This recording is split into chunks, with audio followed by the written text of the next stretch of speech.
जय हिंद एवरीवन। तो ये हमारा लेक्चर नंबर 6 है और ये काफ़ी ज़्यादा इम्पोर्टेंट लेक्चर होने वाला है। इसका मतलब ये नहीं कि जो पहले के जो लेक्चर थे वो इम्पोर्टेंट नहीं थे। इसका मतलब ये है कि आज का जो लेक्चर है वो बेसिकली जितनी भी एग्ज़ाम्स होती है आपकी एसएससी मान लो, यूपीएससी मान लो या फिर आपकी जो स्टेट गवर्नमेंट एग्ज़ाम्स होती है, सारी एग्ज़ाम के अंदर आपको ये काम आने वाला है क्योंकि इसके अंदर बहुत सारी फैक्चुअल डिटेल्स है जो आपका डायरेक्ट एमसीक्यू बन जाते हैं कई बार।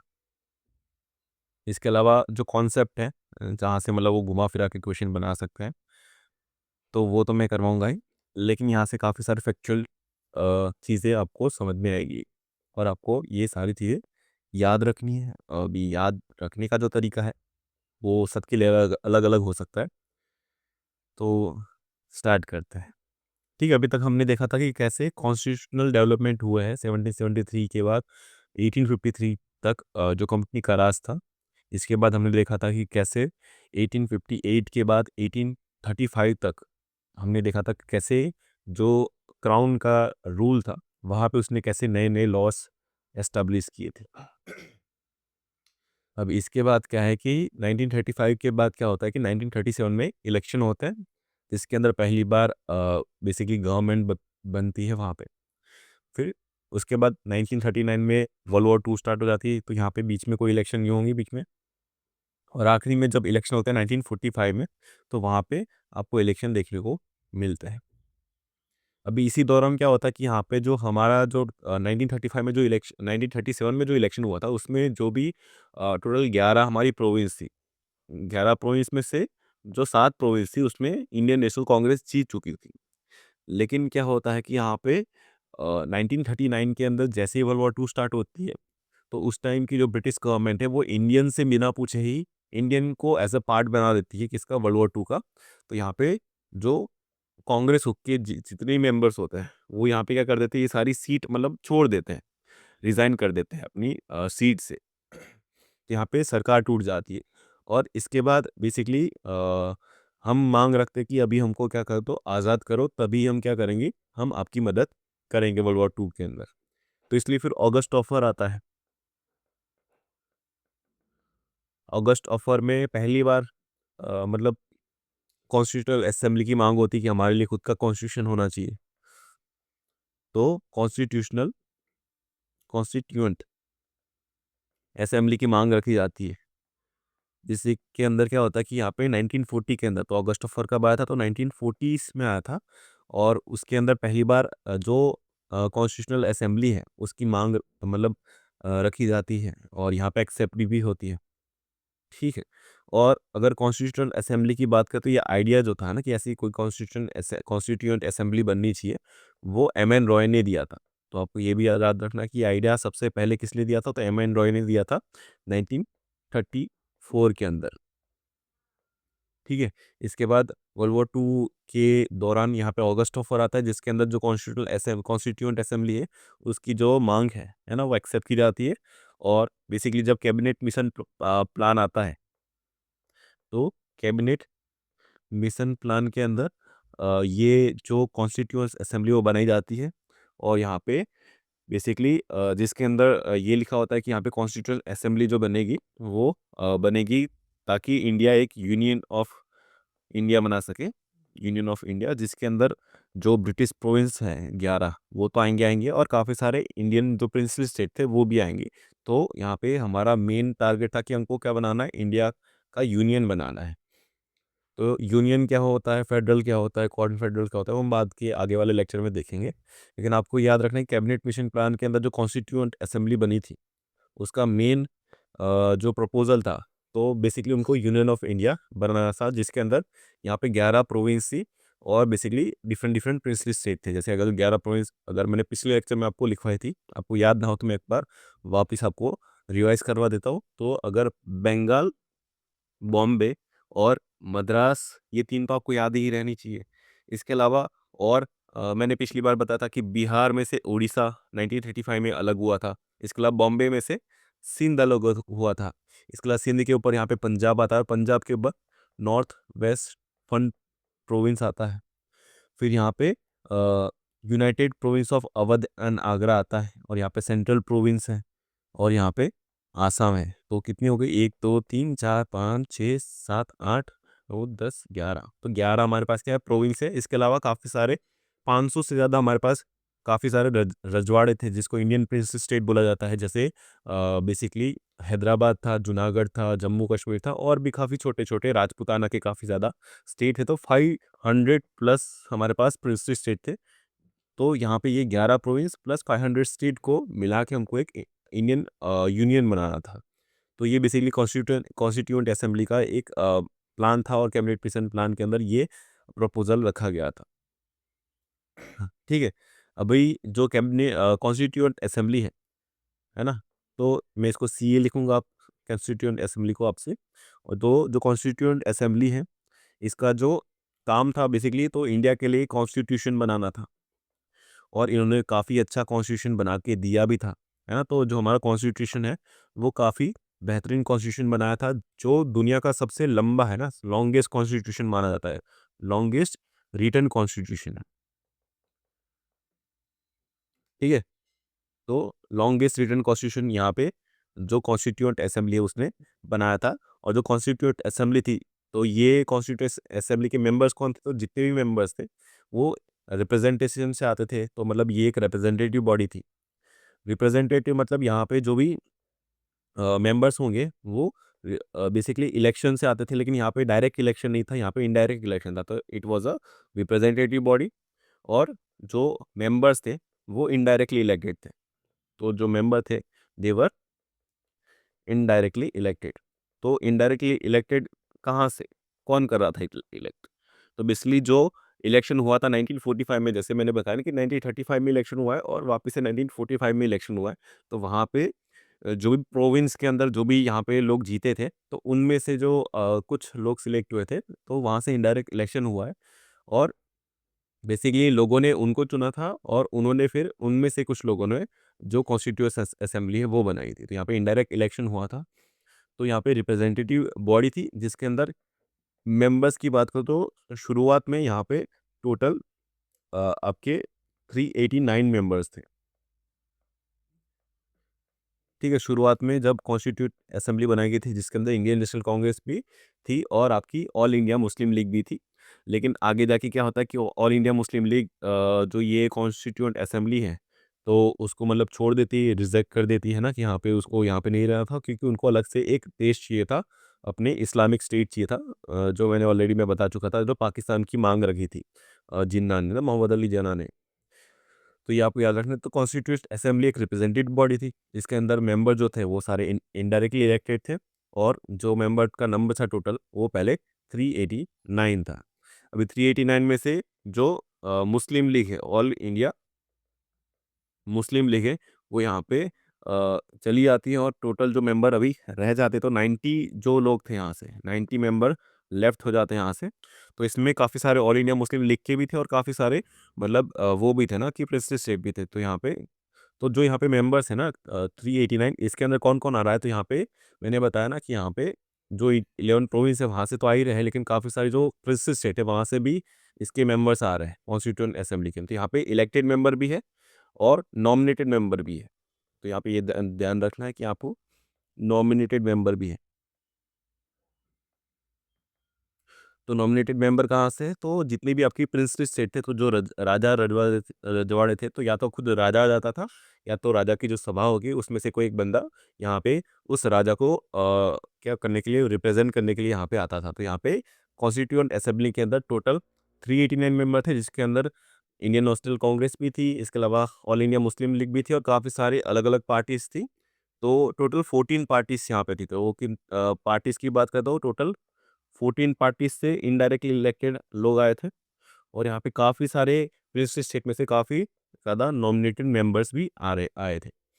अभी 389 मेंबर्स थे शुरुआत में, लेकिन ऑल इंडिया मुस्लिम लीग जब लेफ्ट कर जाती है, तो टोटल 90 मेंबर लेफ्ट कर जाते हैं, और जो उसके बाद है ना, पार्टीशन के बाद जो यहाँ पे नंबर्स बचते हैं कॉन्स्टिट्यूएंट असेंबली के अंदर, वो बेसिकली आपके 299 मेंबर बचते हैं। तो पार्टीशन के बाद, आज़ादी के बाद है ना, 1947 के बाद क्या होता है कि यहाँ पे 299 मेंबर बनते हैं, और ये बेसिकली हमारा जो कॉन्स्टिट्यूशन फिर बना है वो इन 299 मेंबर्स ने बनाया है। इसमें से 229 जो थे वो आपके इलेक्टेड थे, है ना, जो इनडायरेक्ट इलेक्शन हुआ था वो सारे थे। और इसमें जो 70 मेंबर्स थे वो नॉमिनेटेड थे। ठीक है, तो आपको ये याद रखना है। तो 229 इलेक्टेड मेंबर है, और जो मतलब मेजरली जो यहाँ पे मेजोरिटी है वो कौन सी पार्टी की रहेगी, तो कांग्रेस की थी। तो मेजोरिटी जो मेंबर्स थे वो इंडियन नेशनल कांग्रेस के थे, और बाकी सारी पार्टी से भी थे, लेकिन मेजर जो हिस्सा था वो इंडियन नेशनल कांग्रेस का था। और 70 जो थे वो नॉमिनेशन से आए थे डिफरेंट डिफरेंट प्रेसिडेंट स्टेट से। तो हर एक प्रेसिडेंट से एक मेंबर यहाँ पे इंडिया के अंदर इस कॉन्स्टिट्यूएंट असेंबली के अंदर आया था। ठीक है, तो कॉन्स्टिट्यूशन असेंबली का थोड़ा सा रिवाइज कर ले तो it was a representative body, जिसके अंदर दो टाइप के मेंबर थे। एक तो इलेक्टेड मेंबर थे और एक नॉमिनेटेड मेंबर थे। इलेक्शन जो हुआ था वो इनडायरेक्ट इलेक्शन हुआ था, जिसके अंदर टोटल 14 पार्टीज थी। और 14 पार्टीज में से जो मेजोरिटी पार्टी थी, जिसके पास ज़्यादा सीट थी या फिर ज़्यादा मेंबर थे, वो इंडियन नेशनल कांग्रेस की थी। और यहाँ पे पहले 389 मेंबर्स थे, लेकिन यहाँ पे जब ऑल इंडिया मुस्लिम लीग चली आती है और उसके साथ साथ 90 मेंबर हट जाते हैं ना, मतलब चले जाते हैं, तो यहाँ पे टोटल 299 मेंबर बचते हैं। और फिर यही जो 299 मेंबर है वो हमारा कॉन्स्टिट्यूशन प्रिपेयर करते हैं। यहाँ तक आपको समझ में आ गया होगा। ठीक है, तो यहाँ पे जो ये वाला प्लान था ना, कैबिनेट मिशन प्लान था, तो उसमें एक तो कैबिनेट क्या बोलते हैं कॉन्स्टिट्यूएंट असेंबली बनाने बनाने की बात की गई थी, और यहाँ पे एक इंटरिम गवर्नमेंट भी बनाई थी। अभी इंटरिम गवर्नमेंट का काम क्या था, तो यहाँ पे जब तक इंडिया आज़ाद नहीं हो जाता, है ना, इंडिया आज़ाद नहीं हो जाता, इंडिया अपने खुद के इलेक्शन नहीं करवा देता, तब तक इंडिया को संभालने के लिए एक इंटरिम गवर्नमेंट बनाई गई थी, जो बेसिकली इंडिया को नेक्स्ट इलेक्शन तक हम मतलब इंडिया के जो अफेयर्स है वो संभालेगा। क्योंकि यहाँ पे क्यों बनाया गया था, तो बेसिकली इंटरिम गवर्नमेंट के अंदर मतलब मेंबर कौन कौन थे, तो वही है ना, जितने भी आपकी 14 यहाँ पे पार्टीज थी उसमें से मेंबर्स थे। तो यहाँ पे इंटरिम गवर्नमेंट बनाई गई थी, और इसमें से भी पहले India all India Muslim league भी इसमें थी, लेकिन यहाँ पे इंटरिम गवर्नमेंट को मनाबल कर देती, क्योंकि उनको अलग से नेशन चाहिए था। और यहाँ पे ऑल इंडिया मुस्लिम लीग बहुत मतलब पहले सबने मनाने की तो बहुत कोशिश की, गांधी जी ने, जवाहरलाल नेहरू ने, और जो ब्रिटिश गवर्नर थे ना, वाइसरॉय थे, उन्होंने भी बहुत मनाया, लेकिन यहाँ पे जो जिन्ना है वो माने ही नहीं ने, है ना, तो जो मोहम्मद अली जिन्ना है वो बिल्कुल नहीं माने। और फिर यहाँ पे डायरेक्ट एक्शन प्लान भी होता है, अगर आपको आइडिया ना होता आप एक बार गूगल सर्च कर देना कि यहाँ पे डायरेक्ट एक्शन प्लान क्या था। तो जो मुस्लिम लीग है डायरेक्ट एक्शन प्लान लेके आती है और बहुत ज़्यादा एट्रोसिटी करती है इंडिया की पॉपुलेशन के ऊपर, तो यहाँ पे फिर हमको मतलब दे देना पड़ता है कि पाकिस्तान अभी बना दो, क्योंकि इतनी ज़्यादा जब वायलेंस हो जाती है, तो इंडियन जो गवर्नमेंट थी उस टाइम पे, तो वो यहाँ पे ऑल इंडिया मुस्लिम लीग की बात मान लेती है और उनको अलग से नेशन दे देती है। तो एक बार आप डायरेक्ट एक्शन प्लान सर्च कर लेना कि क्या था। तो यहाँ तक हमने देखा है। इसी के अलावा और कुछ रह नहीं गया, मैं एक बार चेक कर लेता हूँ। हाँ, ये जो इंटरिम गवर्नमेंट थी तो वो कब बनी थी, तो सितंबर 1946 में बनी थी। तो ये आपको ध्यान रखना है कि सितंबर 1946 में इंटरिम गवर्नमेंट बनाई जाती है, और उसमें से जो मेंबर्स हैं वो फिर कॉन्स्टिट्यूएंट असेंबली के अंदर बैठते हैं। और यहाँ पे जो सबसे पहली मीटिंग होती है कॉन्स्टिट्यूएंट असेंबली की, तो 9 दिसंबर 1946 को यहाँ पे पहले फर्स्ट मीटिंग होती है। फर्स्ट मीटिंग में कोई एक प्रेसिडेंट होना चाहिए, है ना, तो प्रेसिडेंट किसको बनाते हैं, तो जो सबसे एल्डेस्ट होता है ना, कि जो सबसे ओल्डेस्ट होता है या फिर एल्डेस्ट होता है, तो उनको बनाया जाता है। तो यहाँ पे सचिदानंद सिन्हा को एज अ क्या बोलते हैं इंटरिम प्रेसिडेंट बनाया जाता है, या तो प्रोविजनल प्रेसिडेंट बनाया जाता है। सचिदानंद सिन्हा को यहाँ पे इंटरिम प्रेसिडेंट या तो प्रोविजनल प्रेसिडेंट बनाया जाता है। फिर क्या होता है कि 9 दिसंबर के बाद जो सेकंड मीटिंग होती है वो 11 दिसंबर को होती है, 11 दिसंबर को। और 11 दिसंबर को क्या है, इलेक्शन करवा जाते हैं प्रेसिडेंट के लिए। तो यहाँ पे इलेक्शन में बेसिकली जो डॉक्टर राजेंद्र प्रसाद है, डॉक्टर राजेंद्र प्रसाद है, उनको परमानेंट प्रेसिडेंट बनाया जाता है। तो अगर पूछे who was the permanent president of constituent assembly, तो डॉक्टर राजेंद्र प्रसाद। और अगर इनकिम प्रेसिडेंट पूछे या तो प्रोविजनल प्रेसिडेंट पूछे, तो आएगा नाम सच्चिदानंद सिन्हा। तो 9 दिसंबर को वो थे, और 11 दिसंबर को जब इलेक्शन हो जाता है, तो बेसिकली यहाँ पे इनको एज अ वाइस प्रेसिडेंट बनाया जाता है। ठीक है। इनको क्यों बनाया गया था? क्योंकि वो मतलब एल्डेस्ट थे ना, कि उम्र में सबसे बड़े थे, इसलिए फिर उनका मान रखने के लिए उनको बनाया गया था। लेकिन उसके बाद क्या होता है, इलेक्शन होता है और इलेक्शन में डॉक्टर राजेंद्र प्रसाद को वोट मिलते हैं और फिर वहाँ पे इनको परमानेंट प्रेसिडेंट बनाया जाता है। इसके अलावा वाइस प्रेसिडेंट की बात करें तो वाइस प्रेसिडेंट उस टाइम पे एच सी मुखर्जी थे। तो वाइस प्रेसिडेंट कौन थे? तो एच सी मुखर्जी थे। इसके अलावा यहाँ पे बी एन राव जो थे, बी एन राव की भी एक काफ़ी अच्छी पोस्ट थी, तो इनको constitutional constituent constitution legal adviser बनाया गया था। ठीक है, तो ये आपको मतलब थोड़ी-सी फैक्चुअल डिटेल्स आपको पता होनी चाहिए कि who was the constitution legal adviser. इसके अलावा वाइस प्रेसिडेंट कौन थे और आपके एक सेकंड। ठीक है, तो यहाँ पे परमानेंट प्रेसिडेंट कौन थे, प्रोविज़नल प्रेसिडेंट कौन थे, इसके अलावा वाइस प्रेसिडेंट कौन थे, ये सारी थोड़ी-सी फैक्चुअल डिटेल्स है, तो आपको थोड़ा बहुत तो आइडिया रहना चाहिए। ठीक है, तो हमने देखा कि कैसे कैबिनेट मिशन प्लान आया था, उससे पहले ऑगस्ट ऑफर आया था और जो आइडिया था कॉन्स्टिट्यूएंट असेंबली का, वो किसने दिया था? एम एन रॉय ने दिया था। इसके बाद हमने देखा कि कॉन्स्टिट्यूएंट असेंबली है वो एक रिप्रेजेंटेटिव बॉडी है जिसके अंदर काफ़ी सारे मेंबर्स हैं, जिसमें से कुछ मेंबर इलेक्टेड है और कुछ मेंबर क्या है, आपके नॉमिनेटेड है। जो प्रिंस स्टेट चाह रहे पहले 389 मेंबर थे, उसमें से 90 मेंबर चले जाते हैं, क्योंकि यहाँ पे जब पार्टीशन हो जाता है तो पाकिस्तान के सपोर्ट में जो भी मेंबर थे वो सारे उसमें चले जाते हैं। तो यहाँ पे 299 मेंबर बचते हैं, जिसमें से हमने देखा कि यहाँ पे टू टू नाइन जो है टू टू नाइन जो मेंबर है वो आपके इलेक्टेड है और 17 नॉमिनेटेड है, और उसमें मेजोरिटी अभी भी किसकी है? इंडियन नेशनल कांग्रेस की ही है। ठीक है, फिर हमने देखा कि 9 दिसंबर को पहली मीटिंग हुई थी, जिसमें सत्यनारायण सिन्हा को यहाँ पे प्रोविज़नल प्रेसिडेंट बनाया गया था और बाद में 11 दिसंबर को डॉक्टर राजेंद्र प्रसाद परमानेंट प्रेसिडेंट बने थे।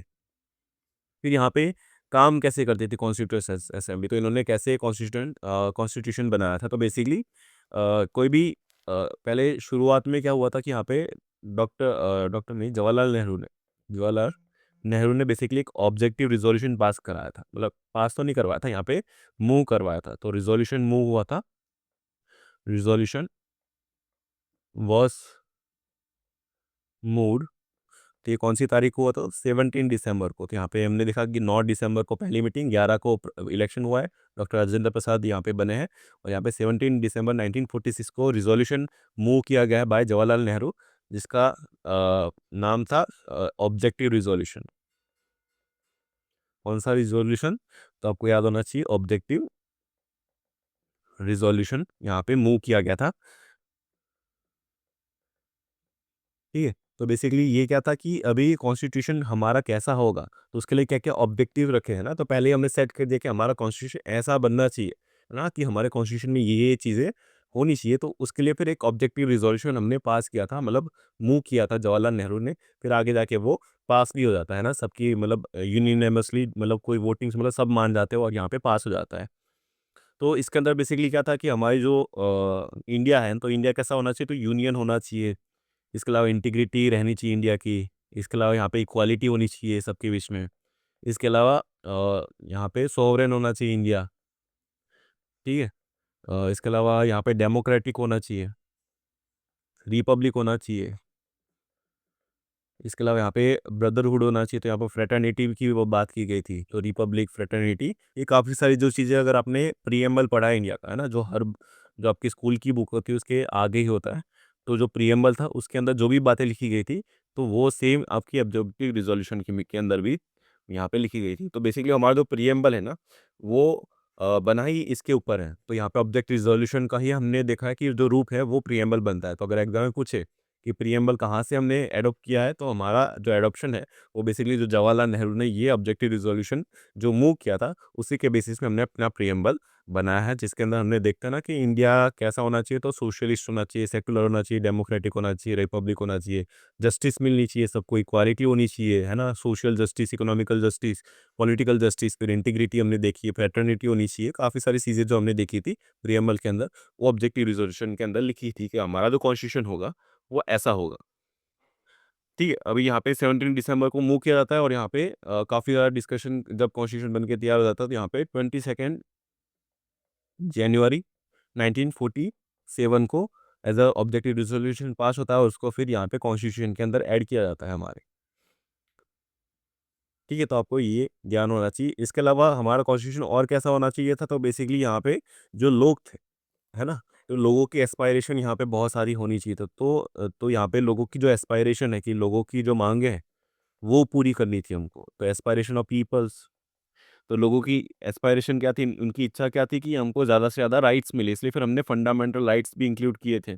इसके अलावा हमारी जो गवर्नमेंट है, तो गवर्नमेंट की जो पावर है, वो भी हमने यहाँ पे एस्टैब्लिश की थी, गवर्नमेंट की पावर क्या होगी।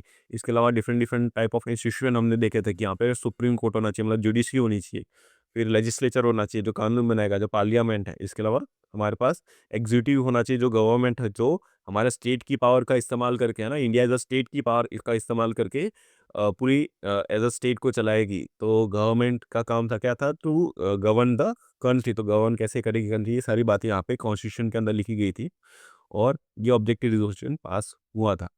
अब जो हमारा कॉन्स्टिट्यूशन बना, इतना लंबा जो कॉन्स्टिट्यूशन है, जैसे मैंने बताया कि दुनिया का सबसे लॉन्गेस्ट रिटन कॉन्स्टिट्यूशन है। तो कितना लंबा है, और मतलब क्या क्या इसके अंदर बेसिकली यहाँ पे क्या क्या उसके अंदर है, मतलब कितना टाइम लगा था, और ये सब देखते हैं। तो यहाँ पे टोटल 2 साल लगे थे, 2 years 11 month और 18 दिन लग गए थे हमारे कॉन्स्टिट्यूशन बनाने के लिए। तो यहाँ पे 9 दिसंबर को जो पहली मीटिंग हुई थी, उसके बाद 2 साल 11 महीने और 18 दिन में हमने पूरा कॉन्स्टिट्यूशन बन के तैयार किया है। और ये बन के तैयार था हमारे पास 26 नवंबर 1949 को। ठीक है, तो हमारे पास ड्राफ्ट पूरा तैयार हो गया था कि 26 नवंबर 1949 को, 6 कहाँ लिखा है, 1949 को यहाँ पे हमारे पास ड्राफ्ट पूरा तैयार कर, लेकिन हमने पास नहीं करा इस दिन, है ना, इस दिन हमने एनेक्ट नहीं किया था। हमने 2 महीने रात देखी, और हमने 26 जनवरी को, है ना, 26 जनवरी 1950 को हमने ये एनेक्ट किया है, और हमारा कॉन्स्टिट्यूशन लागू हुआ था 26 जनवरी 1950 को, क्या आया, इफेक्ट में आया। तो ड्राफ्ट जो तैयार था, वो यहाँ पे ड्राफ्ट प्रिपेयर हो गया था, लेकिन जो इफ़ेक्ट में आया था, वो हमने 2 महीने बाद इफ़ेक्ट में लाए हैं। तो टोटल टाइम 2 महीने 2 साल 11 महीने और 18 दिन लगे थे। और यहाँ पे मीटिंग, मतलब जो पूरी असेंबली थी, वो टोटल 11 सेशन हुए थे, जिसके अंदर 11 सेशन के अंदर यहाँ पे 166 डे के लिए वो यहाँ पे मिले थे कॉन्स्टिट्यूशन असेंबली के अंदर। इसके अलावा यहाँ पे 600 से प्लस रीडिंग्स हुई थी, है ना? अभी रीडिंग्स क्या होती है मैं आपको समझा देता हूँ। तो 600 से प्लस रीडिंग करवाई गई थी। इसके अलावा यहाँ पे टोटल जो खर्चा आया था, वो 64 लैक्स का खर्चा आया था उस टाइम पे। तो 2 साल 11 महीने और 18 दिन में बेसिकली फंक्शन कैसे करता था, तो बेसिकली यहाँ पे बहुत सारी कमिटीज़ बनाई गई थी। तो there was lots of committees. अभी कमिटी के जो नाम हैं, मैं आपको 1 सेकंड दिखा देता हूँ। तो यहाँ पे काफ़ी सारी कमिटीज़ बनी थी। तो अगर हम देखें यहाँ पे, हाँ, तो ये रही। तो यहाँ पे जैसे ड्राफ्टिंग कमेटी थी, जो सबसे मेन कमेटी, जो सबसे इम्पोर्टेंट कमेटी थी, वो ड्राफ्टिंग कमेटी थी, जिसके चेयरमैन थे आपके डॉक्टर बी आर अम्बेडकर साहब। इसके अलावा और भी काफ़ी सारे मेंबर्स थे, जैसे एन गोपालास्वामी अयंगर थे, इसके अलावा ए के अय्यर थे, के एम मुंशी थे, मोहम्मद सदुल्ला थे, बी एल मित्तर है, डी पी खैतान है। ये सारे ड्राफ्टिंग कमेटी के मेंबर्स थे, और चेयरमैन कौन थे, डॉक्टर बी आर अम्बेडकर थे। इसके अलावा यूनियन पावर कमेटी थी, जिनके चेयरमैन जवाहरलाल नेहरू थे। फिर यूनियन कॉन्स्टिट्यूशन कमेटी थी, जिसके मेंबर्स जवाहरलाल नेहरू थे। प्रोविंशियल कॉन्स्टिट्यूशन कमेटी थी, जिसके मेंबर्स सरदार पटेल थे। इसके अलावा advisory committee on fundamental rights and minorities tribal affairs, इसके भी सरदार पटेल थे। फिर रूल ऑफ प्रोसीजर कमेटी के जो मेंबर चेयरमैन थे, वो डॉक्टर राजेंद्र प्रसाद थे। स्टेट कमेटी के जो चेयरमैन थे, वो जवाहरलाल नेहरू थे। इसके अलावा स्टीयरिंग कमेटी के जो चेयरमैन थे, वो डॉक्टर राजेंद्र प्रसाद थे। और special committee to examine the draft of the constitution, तो उसके जो चेयरमैन थे, वो कौन थे, सर अलादी कृष्ण स्वामी अय्यर। तो ये डिफरेंट डिफरेंट आपको नाम याद होने चाहिए। इसमें मेनली जो इंपॉर्टेंट है, तो आपको ये तो याद होनी चाहिए ना कि doctor B R Ambedkar drafting committee के चेयरमैन थे। इसके अलावा यहाँ पे जितने भी, जिसके पीछे यूनियन यूनियन आएगा, उसके मेनली यहाँ पे जवाहरलाल नेहरू थे। और यहाँ पे स्टीयरिंग कमेटी काफ़ी बार पूछा जाता है। स्टीयरिंग कमेटी आपको याद रखना है कि यहाँ पे डॉक्टर राजेंद्र प्रसाद थे। इसके अलावा यहाँ पे सरदार पटेल जहाँ पे आएगा, तो बेसिकली वो जो भी जहाँ पे प्रोविंशियल कॉन्स्टिट्यूशन कमेटी थी, वहाँ पे सरदार पटेल थे। तो यहाँ पे यूनियन में जवाहरलाल नेहरू है, प्रोविंस में कौन है, सरदार पटेल है, वो आपको याद रखना है। इसके अलावा steering committee doctor Rajendra Prasad थे। फिर स्टेट कमेटी के जवाहरलाल नेहरू थे। ठीक है, अभी यहाँ पे काम कैसे होता था, तो बेसिकली कोई भी मान लो कोई कमेटी है, ठीक, कमिटी अभी क्या करती है कि मान लो वो कोई लॉ पास करवाना है या फिर कुछ लॉ है जो इंक्लूड करवाना है कॉन्स्टिट्यूशन के अंदर, तो वो पूरा मतलब रिपोर्ट बना के यहाँ पे डॉक्टर बी आर अम्बेडकर को देती थी। फिर यहाँ पे डॉक्टर बी आर अम्बेडकर और उनकी जो टीम है वो पूरी रीडिंग करवाती थी कि उन्होंने जो भी यहाँ पे लिखा है रिपोर्ट के अंदर, तो पूरी रीडिंग होती थी जिसके अंदर पूरी रिपोर्ट पढ़ी जाती थी, एक एक चीज़ यहाँ पे पढ़ी जाती थी ध्यान से। और पढ़ने के बाद बेसिकली डिबेट्स होती थी, क्या ये हमारे पास मतलब क्या ये इंक्लूड किया जाना चाहिए कि नहीं किया जाना चाहिए। इसके अलावा डिबेट होती थी काफ़ी सारी, है ना? बहुत सारी डिबेट्स होती थी, डिस्कशन होता था और काफ़ी मस्तक के बाद अगर यहाँ पे ये ध्यान रखा है कि यहाँ पे वोटिंग नहीं थी, है ना? कि यहाँ पे अगर कोई लॉ पास हुआ है ना कि लॉ इंक्लूड करवाना है, तो इसके लिए यहाँ पे कोई वोटिंग नहीं थी कि यार जैसे 299 मेंबर है, तो वोटिंग प्रोसेस नहीं थी कि 200 और 99 अगर हो गया तो 200 मतलब येस बोल दिया तो ऐसे पास हो जाएगा, वैसा नहीं था। कि अगर सबने जनरल अगर सबका एक्सेप्टेंस आया तभी ये कोई भी चीज़ थी वो इंक्लूड की जाती थी किसके अंदर? कॉन्स्टिट्यूशन के अंदर। आपको ये याद ध्यान रखा कि यहाँ पे वोटिंग नहीं करवाई जाती थी। यहाँ पे सबका यूनिनमसली क्या दिया जाता था, सबकी राय ली जाती थी और अगर सबने मना मतलब सबने बोला कि हाँ पास करवाना है तो यहाँ पे हो जाता था। अगर किसी 1-2 मतलब किसी ने भी मना किया तो यहाँ पे उसको नहीं हम पास करते थे, क्योंकि हमारी जो कॉन्स्टिट्यूएंट असेंबली थी वो एक क्या बोलते हैं रिप्रेजेंटेटिव बॉडी थी। और यहाँ पे क्योंकि अगर हम वोटिंग करवाते हैं ना तो यहाँ पे वोटिंग में क्या होता थी कि हमारा कॉन्स्टिट्यूशन 2 साल के अंदर क्या 5 साल के अंदर भी नहीं बन के तैयार होता है ना? कि यहाँ पे इतना ही हमारे यहाँ पे क्योंकि डाइवर्सिटी इतनी ज़्यादा है तो सब अपने-अपने जो एरियाज़ है ना? जो रीजन है उसके लिए फिर वो ज़्यादा माँगे रखते हैं कि हमारे एरिया को इतनी मतलब हमारे एरिया के लिए ये कौन कानून बना दो, वो कानून बना दो। इसलिए यहाँ पे वोटिंग वाला सिस्टम नहीं रखा था, लेकिन यहाँ पे क्या था कि यहाँ पे जनरल अगर एक्सेप्टेंस आती है सबकी, तो उसको इंक्लूड किया जाता था, बाकी इंक्लूड नहीं किया जा सकता। तो बहुत सारा यहाँ पे डिस्कशन डिबेट चलता था रात को, मतलब बहुत ज़्यादा मेहनत करके हमारा ये कॉन्स्टिट्यूशन बनाया गया था। ठीक है? तो यहाँ पे लॉर्ड्स ऑफ कमिटी थी, हमने कमिटी के नाम देख लिए। ड्राफ्टिंग कमिटी सबसे मेन कमिटी थी और बाकी सारी कमिटी भी थी जिसमें यूनियन वाली जो थी आपकी जवाहरलाल नेहरू की थी, प्रोविंस वाली हमने देखी सरदार पटेल की थी। स्टीयरिंग कमिटी का जो चेयरमैन थे वो डॉक्टर राजेंद्र प्रसाद थे। ठीक है? कोई आपको इतना आपको आइडिया होना चाहिए। इसके अलावा आगे भी हम देखेंगे कि आगे काफ़ी सारी इसमें फैक्चुअल डिटेल्स है, तो हम देख ही लेते हैं ना कि यहाँ पे एक सेकंड।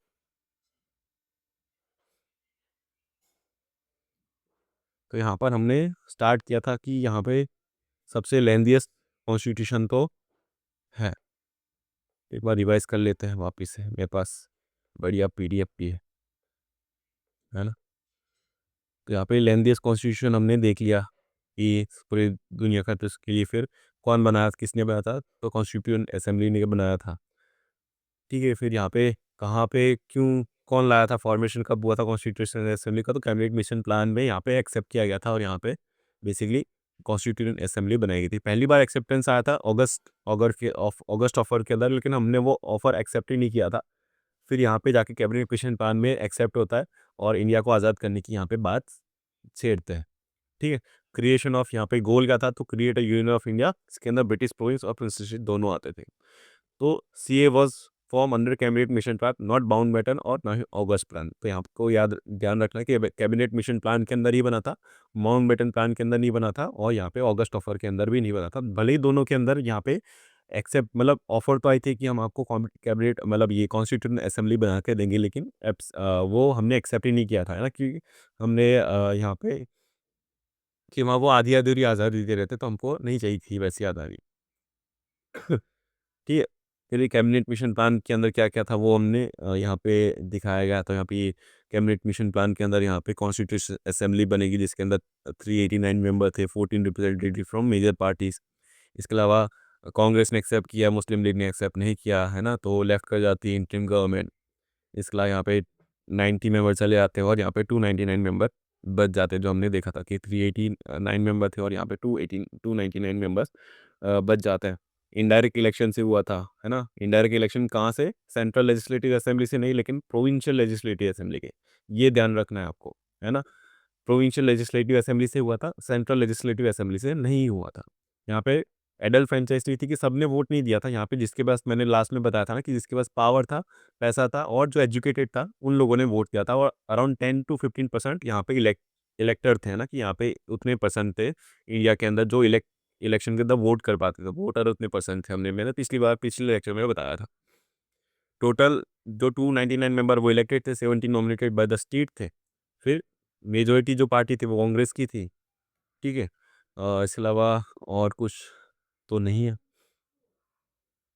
फिर इसके अलावा फिलोसॉफी ऑफ द कॉन्स्टिट्यूशन, तो हमारा कॉन्स्टिट्यूशन कहना कैसा होना चाहिए, तो उसके लिए ऑब्जेक्टिव रिजोल्यूशन पास किया था, जैसे मैंने बताया था जवाहरलाल नेहरू ने December 13 को यहाँ पे पास करवाया था। इसके अलावा अडॉप्ट किया गया था हमारा January 22, 1947 को। यहाँ पे कोर आइडिया क्या था कि इंडिपेंडेंट होना चाहिए, सॉवरेन होना चाहिए, रिपब्लिक होना चाहिए, जस्टिस मिलनी चाहिए, इक्वालिटी होनी चाहिए, फ्रीडम होनी चाहिए, माइनॉरिटीज़ के राइट्स को क्या होना चाहिए, सेफगार्ड करना चाहिए, जिसके लिए हमने फंडामेंटल राइट्स बना है, जिसके अंदर आर्टिकल 15 जैसे आता है ना, जिसके अंदर लिखा गया है कि there will be no discrimination on the basis of birth, class, sex, gender, ये सब लिखा गया है। इसके अलावा डिप्रेस क्लासेस के लिए हमने आर्टिकल 17 लिखा गया है, जिसके अंदर एबोलिशन ऑफ अनटचेबिलिटी भी हम पढ़ते हैं। तो हम देखेंगे कि कौन से राइट्स लाए गए थे अलग अलग लोगों के लिए। इसके अलावा रिजर्वेशन वाला भी मामला इधर अभी आ जाता है। और ये जो ऑब्जेक्टिव रिजोल्यूशन था वो आगे जाके हमारा क्या बनता है, प्रीएम्बल फॉर्म करता है। तो अगर एग्जाम में आया कि प्रीएम्बल हमने कहाँ से लिया है, तो प्रीएम्बल का आइडिया जो है वो हमने लिया था कहाँ से, ऑब्जेक्टिव रिजोल्यूशन से। और अब प्रीएम्बल में भी काफ़ी सारी चीज़ें हैं जो हमने बाहर से ली है, तो वो हम देखेंगे कौन सी चीज़ें हमने कहाँ से ली है। फिर हमने देखा कि कैसे यहाँ पे कमेटी काम करती थी, जिसके अंदर बहुत सारी कमेटी थी। तो यूनियन पावर, यूनियन कॉन्स्टिट्यूशन वाली कमेटी जवाहरलाल नेहरू के पास थी। प्रोविंशियल कॉन्स्टिट्यूशन और एडवाइजरी कमेटी सरदार पटेल के पास थी। इसके अलावा स्टीयरिंग कमेटी और rule of procedure doctor Rajendra Prasad, और ड्राफ्टिंग कमेटी जो मेन कमेटी थी उसके मेंबर चेयरपर्सन थे आपके डॉक्टर BR अम्बेडकर।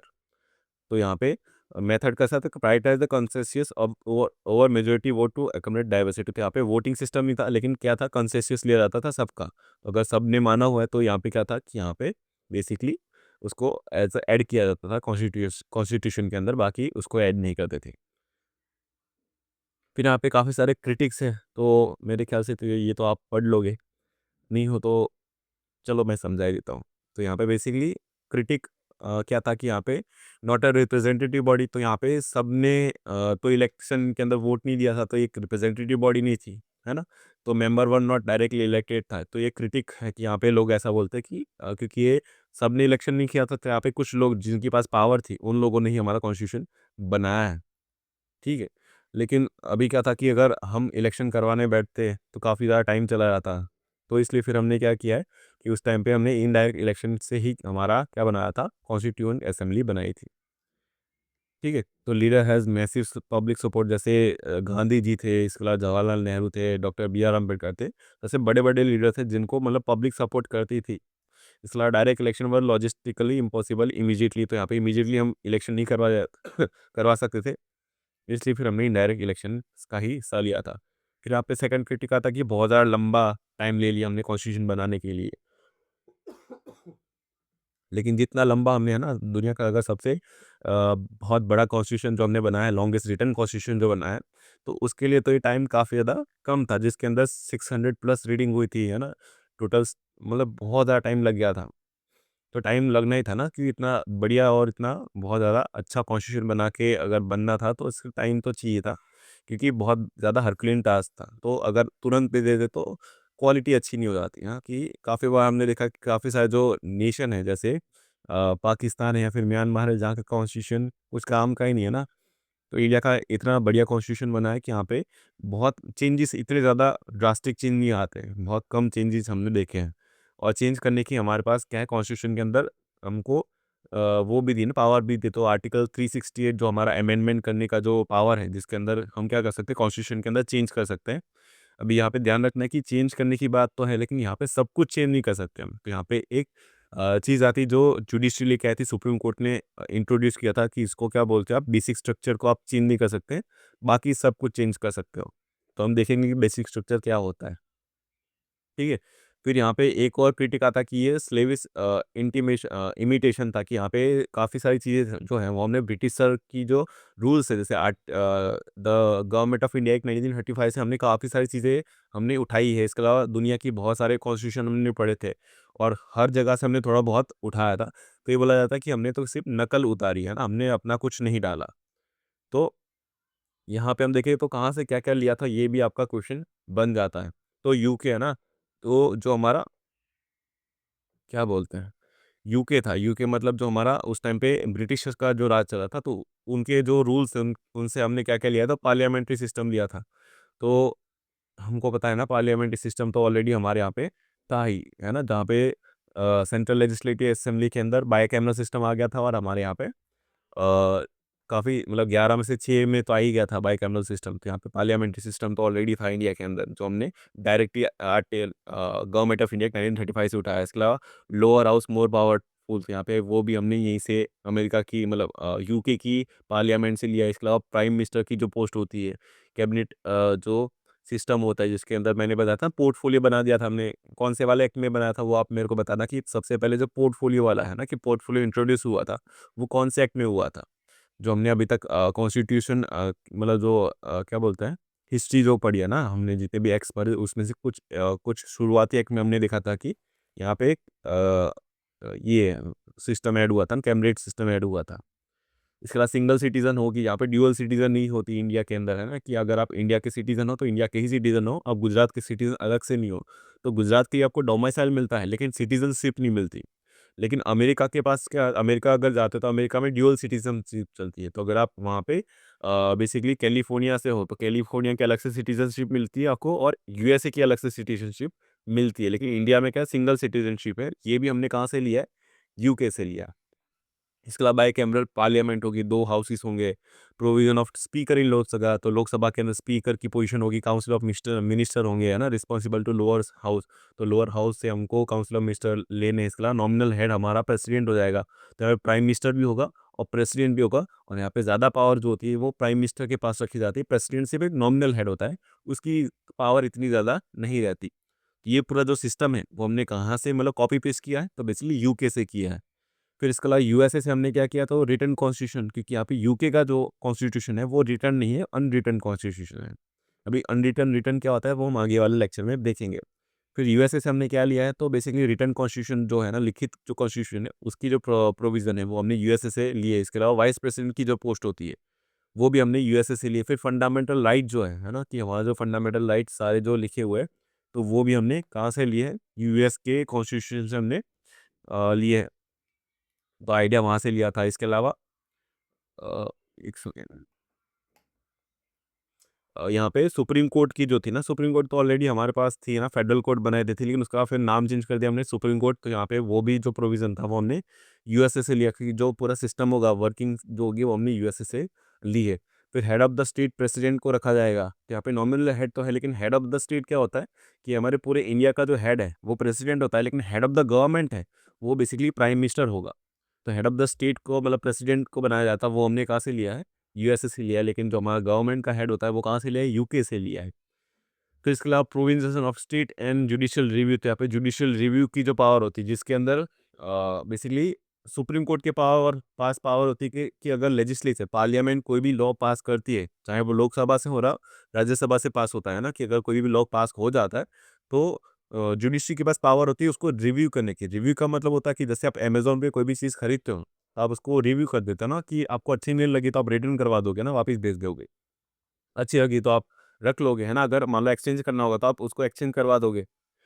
ठीक है, तो यहाँ पे भी जुडिशरी के पास पावर होती है, सुप्रीम कोर्ट के पास पावर होती है कि अगर कोई भी लॉ पास होता है, तो उसको वो चेक करती है, चेक करके रिव्यू करती है, और अगर उसको ऐसा लगता है कि it is not consistent with fund मतलब हमारा जो कॉन्स्टिट्यूशन है, उससे थोड़ा-सा विरुद्ध में चला जाता है ना, कि उससे अलग चला जाता है, तो यहाँ पे उसको वो नल एंड वॉइड भी घोषित कर सकती है, मतलब इसको खारिज कर सकती है ना, तो यहाँ पे वो लॉ फिर रहेगा ही नहीं। इसके अलावा अगर मान लो उसको ऐसा लगता है कि यहाँ पे लॉ तो ठीक है, लेकिन कुछ चेंजेस करने की ज़रूरत है, तो वो लेजिस्लेचर को मतलब पार्लियामेंट को बता सकती है कि आप ये चेंजेस कर दो, है ना? नहीं तो वो खुद भी कर देती है। तो जुडिशियल रिव्यू की जो पावर है वो यूएसए से हमने यहाँ पे ली थी। इसके अलावा फ्रांस से देखें तो फ्रांस से काफ़ी सारे आइडिया लिए। तो फ्रांस जो फ्रेंच रिवॉल्यूशन है, अगर आप हिस्ट्री पढ़ते हो तो हिस्ट्री के अंदर जब फ्रेंच रिवॉल्यूशन पढ़ते हैं, तो जिसके अंदर यहाँ पे काफ़ी सारे आइडियाज़ यहाँ पे फ्रांस से हमने जो लिए थे, जैसे रिपब्लिक का जो आइडिया है ना, कि जो हमारे प्रीएम्बल के अंदर लिखा है कि India shall be a republic nation.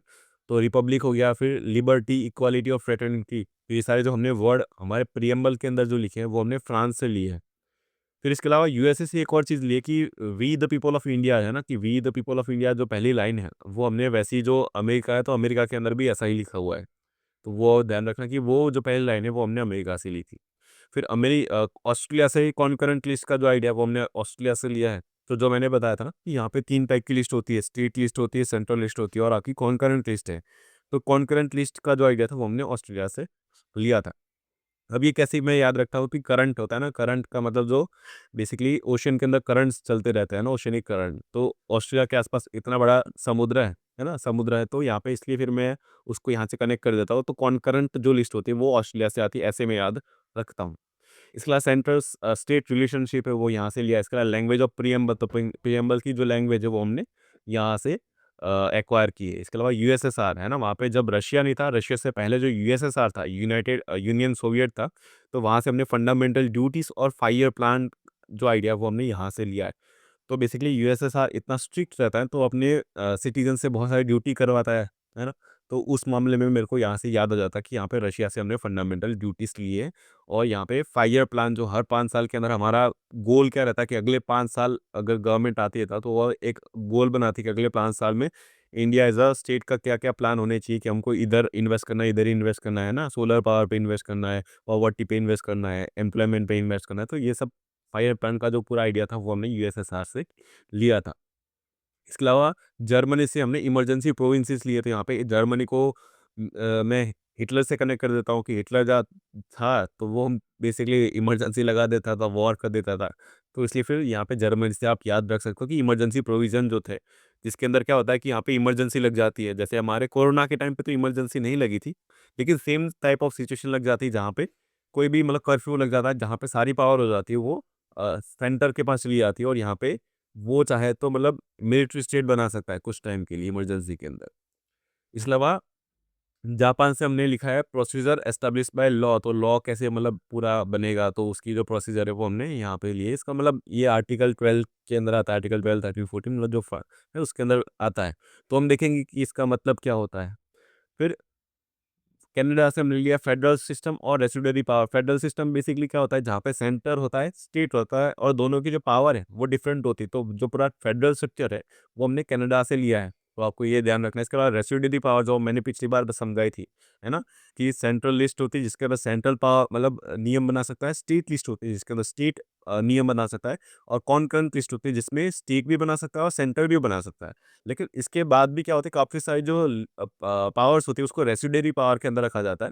तो रेसिडुअरी पावर क्या होती है कि मान लो जब फ्यूचर में अगर आगे आने वाली जनरेशन में कुछ ऐसा एरिया आ जाता है जहाँ पे कानून बनाने की ज़रूरत पड़ती है, तो वहाँ पे अभी उसको रेसिडुअरी पावर में रखा गया है जो पावर यहाँ पे प्रेसिडेंट के पास होती है।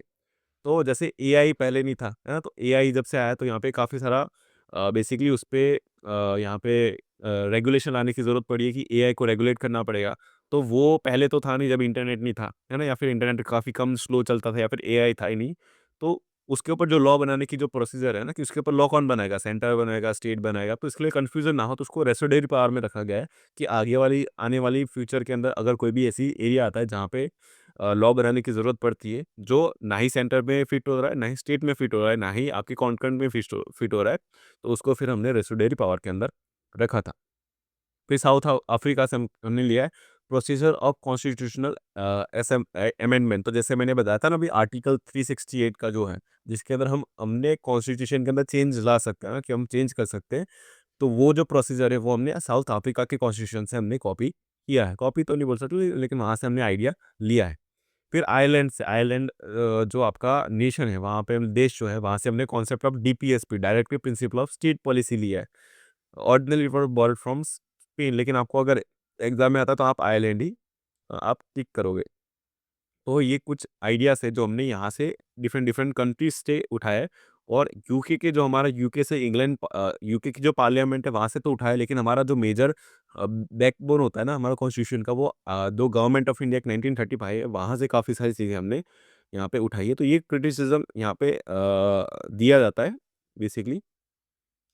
और इसका जवाब में यहाँ पे अम्बेडकर ने ये बोला था कि there is no shame in borrowing. तो आप मतलब बोरो करने में कोई शेम नहीं है ना, क्योंकि उस टाइम पे ना कि 1947 तक तो क्या था कि इतने सारे देश जो थे वो ऑलरेडी अपना अपना कॉन्स्टिट्यूशन बना चुके थे, तो अभी कुछ स्कोप ऑफ ज़्यादा कुछ और चेंज नहीं हो सकता था, है ना? तो जितना चेंज होना था मतलब सबने जो लॉ बना दिए थे, वो तो बना ही दिए थे।